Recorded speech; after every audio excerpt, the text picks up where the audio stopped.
You're listening to Media Savvy Moms with Melody and Marilyn. Open, honest conversations about parenting and pornography. Hello and welcome back to Media Savvy Moms. Today, Melody and I are tackling the body safety talk. We want to talk about how to empower children with body safety and how that conversation then leads to consent as they get older. What brought us to this, Melody? What you had a conversation with a friend way back when? Right. And actually, you and I were talking a little bit about this when we had our masturbation show, because we talked about how with older kids, we get into how the brain is processing sexual information. And when we are talking to younger kids, we really need to live in the body safety zone, right? Mm-hmm. So we thought, we'll make a body safety show. So here it is. And actually, yeah, I was thinking about, I was driving to a seminar with actually a friend who works for Fight the New Drug. And we were chatting in the car. We're both parents about how it's so funny because as parents, we don't have trouble repeating ourselves when we're telling our kids things like, don't hit your brother, don't hit your brother, don't hit your brother, don't, right? Move your But shoes from the front door. Like how many times? How many pairs of shoes do we have to have at the front door for any one person? pick up your socks. Yeah. Pick up your socks. Right? Don't eat downstairs. Yeah, right? There are these things that we know if we tell them once, it's just not going to sink in. So we don't have a problem being a broken record, right? No problem at all. No problem. But when it comes to the tricky topics, for some reason in our society, we think we have the talk and we pat ourselves on the back and we go, oh, good job. Yay, me, I did it. And then we go on our merry way and we think, oh, I did it. Check off the list. So he and I were talking about how funny that is to us when we talk about pornography or sex or body safety, how we think that in our parent brains that we have the talk and then we can go on our merry way. And it's just not that way. No. Why do we think that we can have the most important talks only once and not have trouble repeating ourselves as parents Well, about everything else, let's right? be honest, once if we're lucky, sometimes we feel like my kid's not at risk. We live in a safe home, safe environment. When do I have this body safety talk? I don't know that I need to have this body safety talk. So, True. That is a good point. And when we were talking to parents before we were prepping for the masturbation show too, we found out a lot of people didn't have that talk when they were growing up. And so, yeah, maybe we just don't get around to it even where we think that we're not at risk. So, to your point. So we need to have this talk. we often have guests on the show, but today Melody and I are just talking to each other. But really, I'm picking your brain, Melody, because I know that you've come to this topic with experience as a youth leader, Mm-hmm. mom, but also you've had some very specific training as a self-defense instructor, and you go into schools and community centers, and you talk to kids about body safety. And Right. you were a scout leader for many years, and you've gone through the youth protection program with Boy Scouts of America, and you've got some really great ideas and tips that we're going to get to at the end of the show. But we're going to break this show into 3 sections. First, we're going to talk about why we have to have this conversation, then when to have the conversation. You addressed that a little bit already, but we're going to come back to it because it's important. And then we're going to wrap it up in the second half with 5 steps on how to have this conversation with your kids. Okay, so we're going to just jump right in with the first question. And it might seem kind of obvious why we need to talk to our kids about body safety. Children are vulnerable, Mm-hmm. and unfortunately, there are predators out there. But just let's talk about that a little more. What may be that we don't realize that we need to talk to our kids about this issue? Okay. So specifically, we live in a porn saturated world. right? We talk about it on the show all the time.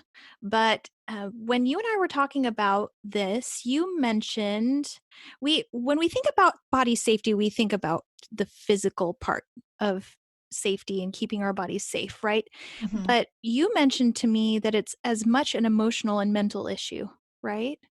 That empowering our children to protect themselves it's a because of the world that we live in where body image and objectification and all of these things are so much a part of their reality, we need to deliver this message of protecting themselves and empowering them first to cut through all of that noise, right? Hmm.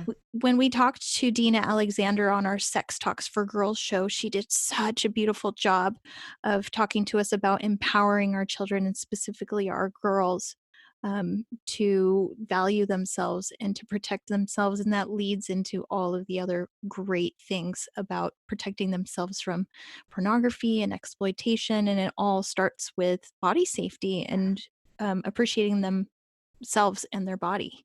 Yeah, young and old. I don't, there's hardly an episode that goes by where we're not reminding ourselves and our listeners that the messages that are coming to our kids are just relentless, Hmm. and confusing. So, Right. And then also, you mentioned predators, adult predators, and it's pretty typical for us to, warn our children that there may be adults that um, could, well, when we talk about body safety, right, we think about the grown up, the dangerous grown up. yeah, the Um, creepy pervert. Right. Hmm. But that's a stereotype. And it's something that when we're talking about body safety, we want to get away from that idea of stranger danger, right? When we were growing up 40 years ago, 20 years ago, even, right? That buzzword of stranger danger is something we really want to get away from Hmm. because a lot of times children are being violated and being groomed by people that are not strangers. They're people they know. It could be a family member, it could be somebody who has gotten to be their friend. They're grooming them, they know them. And Hmm. so if they're That's in what their head. I Hmm? was going to mention. Like, uh, at that point, the stranger, quote unquote, is no longer a stranger. Hmm. They've made their way into the child's life so that they feel comfortable. And so saying to avoid a stranger doesn't make any sense, because whether they knew them last week or not, they are now someone they feel comfortable with. Right. And so if we're teaching them that body safety means that we're identifying a stranger in their life, then they'll say, oh, they're not a stranger. They must not be dangerous. Hmm. So we need to teach them to be savvy about that. And also, child on child abuse is a big thing. We need to emphasize to our children that when they are protecting their body, that they not only protect it from people who are older than them, but maybe even other children. And when we're teaching our children in the scouting program, we run through scenarios with Okay. them, and they include the babysitter. They include when we're at a friend's house, our friend's brother. They include other all a range of age groups because um, exploitation and abuse are not isolated to only child on child, only adult on child. It can be anyone and it can be any age group. Okay, so So, this sounds like a very scary and frightening topic, and mhm. not one that I'll admit is easy to bring up with my kids, or was when they were younger. So how do you do that and not terrify your kids? Like, how do I get over that hurdle, as a mom, to talk about these tough subjects with my kids and not make them fear everyone around them? Sure. You know, it's funny, Marilyn, because I hear you asking this question, and in my head, I hear a parent asking us the same questions about pornography, I know. right? But how do I talk to my kids about this? This is scary. It is scary. If we take the same skill set that we're always teaching you guys, about talking to your kids about pornography and apply them to teaching your kids about body safety. All the tools are there. Staying calm, practicing teaching, saying these words over in your mind and over to other people, maybe expressing your fears to a peer or someone else before you talk to your children, doing the research. For me, as a youth leader, um, giving this presentation and as a self-defense instructor over and over and over again has helped me to do it in a non-emotional manner where I'm not panicking and I'm not um, so nervous. I think as all of these tricky topics, as we're talking to our kids, is if we normalize it, and not in a way, not saying to normalize it that we make it seem like if it's not happening to them, then they're not normal. But as we make it like our construction site, like anything Mm. goes. And I think I'm pretty sure we're going to get to this later because we've reviewed a little bit of what we're going to talk about today. We're, those feelings that kids can identify to know whether that this is a bad situation or not. So to help them trust their own instincts. Right. And we were talking about this in the Safeguard Alliance. The other day about how instead of instilling our children with fear about everybody else and how they might hurt them, instead instill in them a power to trust themselves, Uh-huh. that they will know and they'll be able to protect themselves. And it's maybe just a paradigm change and maybe just saying it differently, but Uh-huh. instead I of think teaching so. them negativity and fear, teach them power, Okay. teach them to protect themselves. That And makes it's me just feel a lot better about the conversation. I feel like right. I can do that if I'm coming at it from that angle, then I can talk about any scary topic when if I just make that switch in my mind. So when do we need to do this? Okay. So again, just like we talk about with pornography and sex and all of these things when we talk to our kids, don't you think sometimes we as parents think, oh, well, I missed my window. It's Mhm. too late. I should have talked to them younger. And it's just not that way at all. It's not that way with body safety either. We need to understand that we're going to be at different places. Our kids are different ages, and just start where you're at. Start Mhm. now. We ideally would like to start talking to our kids about body safety very early, and to start simple, just to start with our private parts are private and we don't show them to other people. But if you have a 12-year-old you've never talked about body safety to, start where you're at, start there.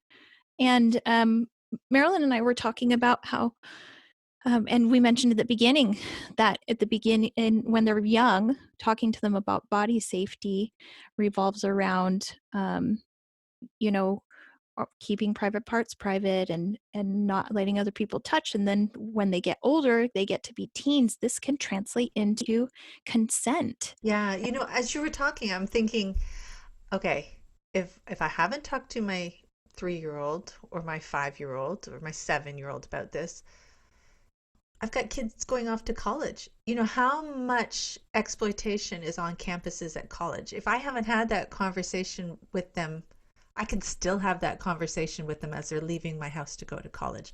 There's still exploitation that happens in middle school. There's still exploitation that happens all throughout our youth and young adult years. You're absolutely right that this is not doesn't need to be done just when kids are young, and it certainly, as you said in the very beginning, not doesn't need to be done one time, does it? Right, absolutely. And just like with the sex talks, that there are different age appropriate talks to have about sex, there are different age appropriate talks to have about body Sure, safety. you're not going to have the same conversation with your 13-year-old as your 3-year-old, or Right. yeah, that makes sense. And that we don't have to get intimidated that we have to, like we said, eat the whole enchilada at the same time. And we have to start with our 3-year-old saying, and you don't touch, and nobody touches, and we don't have sex, and blah, blah. We one thing at a time, shoulder to shoulder, a little bit here, a little bit there. That's why it's very cool that these are continuing conversations over time. Awesome, Melody. So I think we'll come back to the idea of consent in the second half, but let's take a break for now. We've talked about why we need to have the body safety talk and when we need to do it. So can't wait to get back to the 5 steps on how to have really good conversations with our kids. People are always asking us, what is the best way to start the sex talk with my kids? And I love to recommend the book 30 Days of Sex Talks by Educate and Empower Kids. This is such a great book for so many reasons, one of which is that it's divided into 3 age-appropriate volumes. One is ages 3 to 7, one ages 8 to 11, and one for ages 12 and up. Because let's face it, you are not going to have the same sex talks with your 3-year-old as you are with your 16-year-old. 30 Days of Sex Talks contains the most meaningful discussions you're going to have with your child, made easy. Inside the book is a code that will allow you to download topic cards that you can print out and place in strategic locations like a mirror, the refrigerator, or in your pocket to remind you and your child to start talking. They've made it easy to engage your child in conversations about relationships, affection, anatomy, boundaries, predators, online dangers, and many other vital topics. Look for the 30 Days of Sex Talks on Amazon or visit the Educate and Empower Kids website at educateempowerkids.org. And we're back and we're talking about body safety today. And in the second half, we're really excited to share with you 5 ways to talk to kids about body safety. And these are tips and ideas that we can use with young kids and teens, and it really is adaptable to any age and stage of our lives. But the secret or the key that we're looking to move towards is empowering kids to feel confident to make decisions about their own bodies and be vocal about that, right? Absolutely. So when we were thinking about these steps, if you picture your child in the center and with growing rings around them, we'll start with, in the middle, we start with our child, Mhm. right? And so the first step is to I mean, empower. it's not like our children don't think the universe doesn't revolve around them anyway, right? So there they are, sitting in the middle of the universe. Right. So should flow very naturally out of that feeling from our kids. So we start with our child in the middle, Center of okay? the universe. Center of the universe, center of our universe Okay, for sure. we're talking seriously. I will stop. I will stop. So start with your child and we need to empower them first, right? Mhm. That's the beginning of this conversation. We start with my body is mine. Okay. It belongs to me. I am in charge. And if we start with the idea of my body is amazing, I Mhm. think as we talked about in the beginning, that is so against everything in our society, right? With the objectification and warping of body image and pornification, that if we instill exactly the opposite and empower with them with that knowledge of I am amazing, I am beautiful, I am powerful, and I am in charge, Mhm. that And is I'm going to not be ashamed about my body. I'm not ashamed to talk to someone about my body right. when there's a pain or a hurt. Hmm. Right. That's a beautiful and a powerful thing. And if we start with that core in the center of this talk, then that is going to be a really great foundation for everything else as we work our way outward. Cool. And it's really important to teach our kids to trust their internal cues. I think as a society, just in general, dismiss our warning signs sometimes. If you get that prickle on the back of your neck and think, like, for instance, when we teach self-defense, Hmm. when you're walking out to your car, if you ever gotten kind of that prickle and you think, oh, I don't, if somebody watching me, and then you go, oh, it's probably nothing, Uh-huh. right? Yeah. Because we teach ourselves in our society, I don't want somebody to think I'm crazy, or I don't want somebody to think I'm paranoid. Uh-huh. Why do we do that? We need to untrain ourselves and untrain our kids. We need to teach them instead to trust themselves, to trust that prickle, to trust the butterflies in their tummy and their sweaty palms, and if their heart is racing, because those are warnings on purpose. They're warning us and our body and our mind that we're in danger, and we need to believe in ourselves and trust ourselves if we're having those kind of warnings. Okay, cool. So I think that's what may be referred to as emotional intelligence. Sure. Sounds right to me. Sounds good to So, me too. So, but it goes back to my question, like that I had earlier, like how do I talk to my kids and not instill this fear in them? And I love that we're starting with my body is mine. These are my emotions. These are my feelings. So that all that information that you've given them that there could be dangers out there, they they don't have to be afraid of everything, every step they take, every breath they take, but they need to know that there's a possibility and to listen to the cues that could be given to them. I mean, that's a lot sure. of information, but It is a lot of information, but the thing is, and actually, this idea I got from Safe for Kids. It's an organization in Australia, and I met the founder at the summit in for the National Center on Sexual Exploitation in Washington, D.C., and she's fabulous. And Mhm. what they do is they have a whiteboard of a silhouette of a child, and they draw cues on the body, like a racing heart, like sweaty, like sweat on the palms, and Mhm. they teach the children what these cues are and what they mean.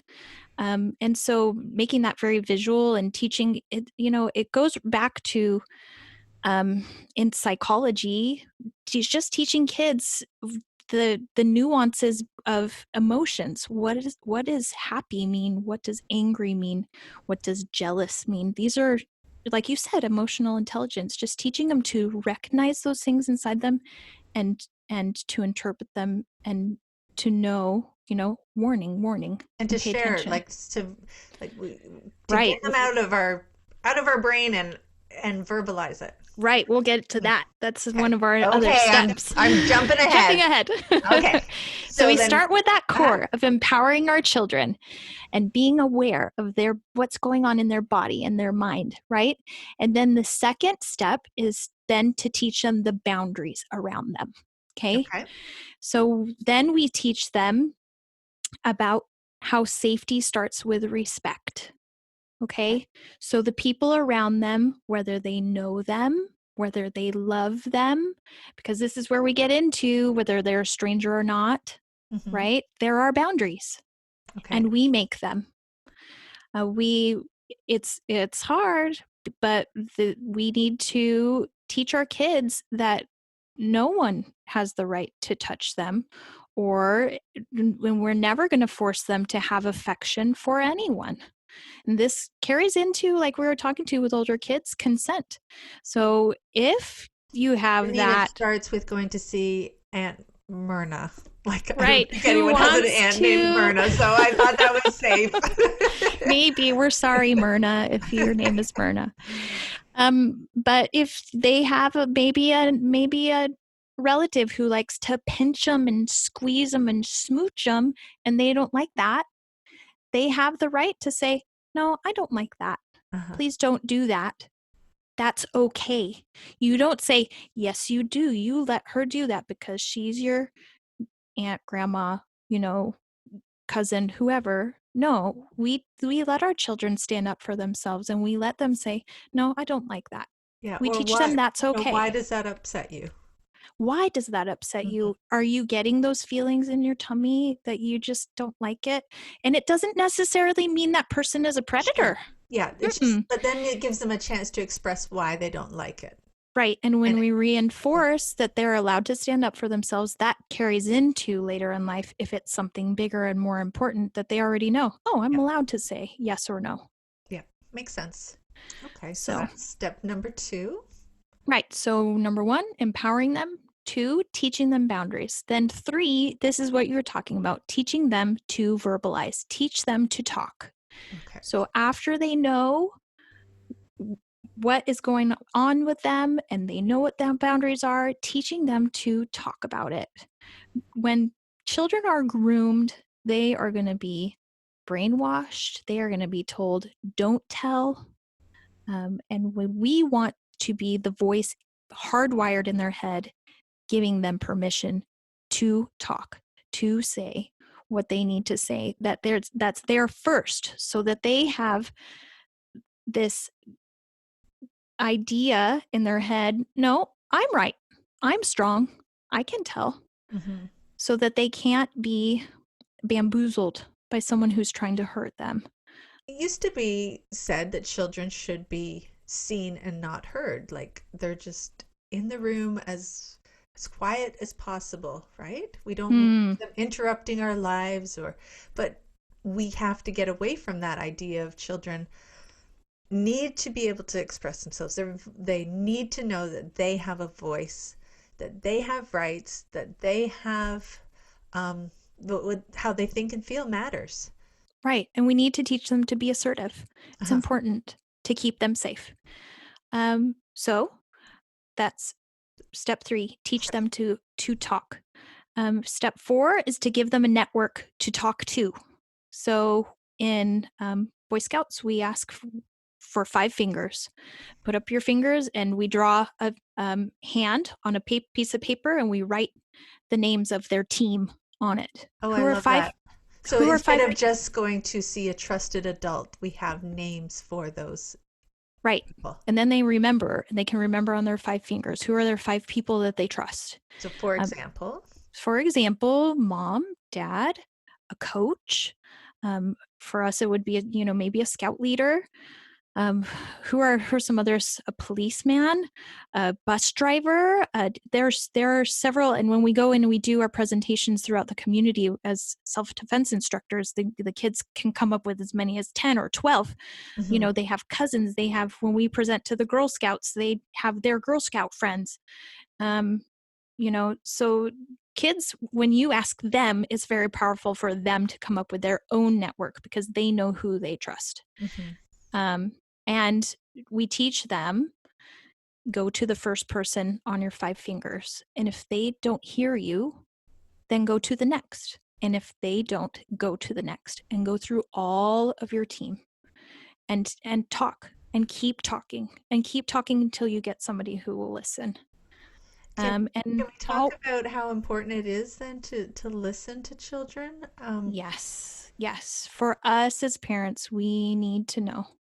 If you have a child who comes in to talk to you about something that doesn't sound quite right, always, always, always listen. Always listen. Don't dismiss a child. It may be scary, and they may be talking to you about somebody you know. Mm-hmm. And it may sound like, oh no, it couldn't be that person. It might be a family member.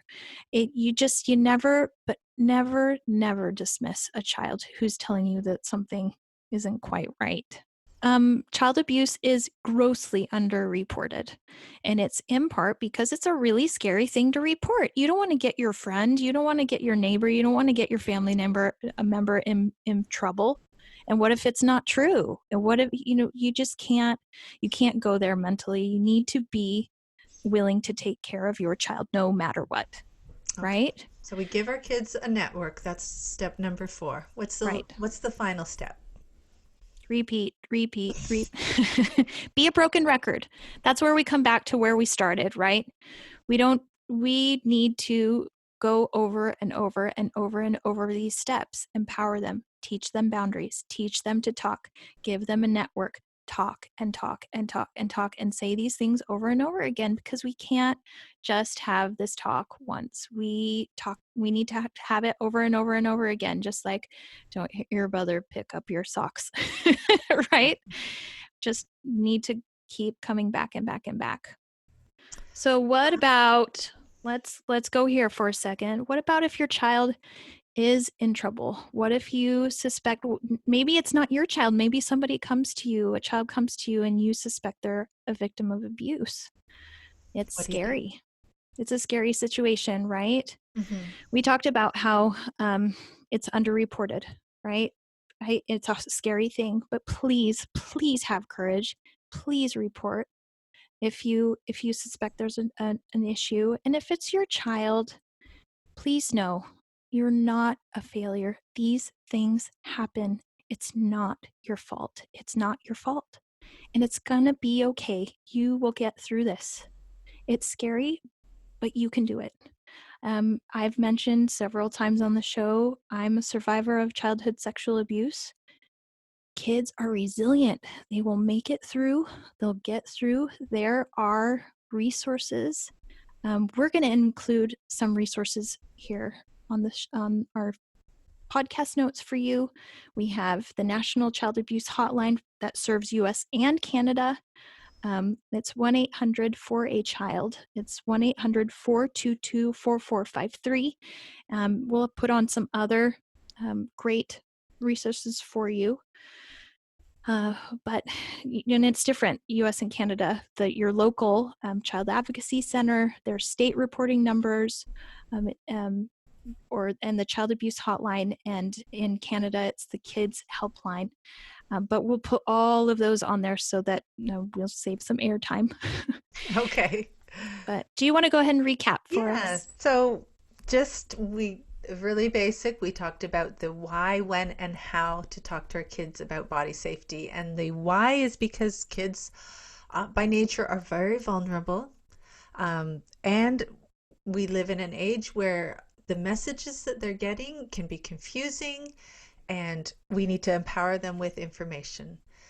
When do we talk to them about it? We go back to, this is pretty standard for every one of our topics on this show. We talk to them yesterday, today, and tomorrow. This is an ongoing conversation that can be layered over time.